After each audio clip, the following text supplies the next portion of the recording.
നബി വാക്യം. എൻ്റെ കാലശേഷം ഞാൻ ഏറ്റവും കൂടുതൽ ഭയപ്പെടുന്നത് നിങ്ങളുടെ ആർഭാടവും അലങ്കൃതവുമായ ജീവിതമാണ്. ജീവിതത്തിൽ ഐശ്വര്യവും ആർഭാടവും ധൂർത്തുമൊക്കെ വന്നു കഴിഞ്ഞാൽ പിന്നെ ദൈവത്തെയും അവൻ്റെ ധാർമ്മിക സദാചാര നിയമങ്ങളെയും ഒക്കെ വിസ്മരിക്കുന്നൊരു സ്വഭാവമാണ് പൊതുവെ മനുഷ്യരിൽ കാണപ്പെടുക. ഇതവനെ അഹങ്കാരിയും ദൈവധിക്കാരിയുമാക്കി മാറ്റുന്നു. ഇസ്ലാം ആർഭാട ജീവിതത്തെ കർശനമായി വിലക്കുകയും ലളിതമായ ജീവിതശൈലി പ്രോത്സാഹിപ്പിക്കുകയും ചെയ്യുന്നു.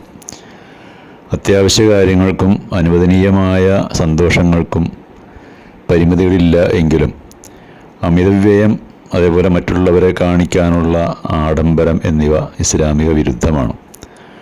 പണം അനാവശ്യമായി ചിലവഴിക്കുക എന്നത് പൈശാചിക സംസ്കാരമായിട്ടാണ് ഇസ്ലാം പഠിപ്പിക്കുന്നത്. നബിയുടെയും അദ്ദേഹത്തിൻ്റെ അനുയായികളുടെയും ജീവിതം വളരെ ലളിതമായിരുന്നു. അത്യാവശ്യ കാര്യങ്ങളിൽ മാത്രം ശ്രദ്ധ കേന്ദ്രീകരിച്ച് ലാളിത്യത്തോടെ ജീവിക്കാനാണ് ഇസ്ലാം പഠിപ്പിക്കുന്നത്. വിവാഹം പോലുള്ള ആഘോഷങ്ങളിൽ മറ്റുള്ളവരെ കാണിക്കാൻ വേണ്ടിയുള്ള അനാവശ്യമായ ആഡംബരങ്ങൾ ഇസ്ലാമിൽ നിഷിദ്ധമാണ്. ആർഭാട ജീവിതം നയിക്കുന്നവർക്ക് സമൂഹത്തിലെ പാവപ്പെട്ടവരുടെ അവസ്ഥയെക്കുറിച്ച് ബോധമില്ലാതെ പോകുന്നു.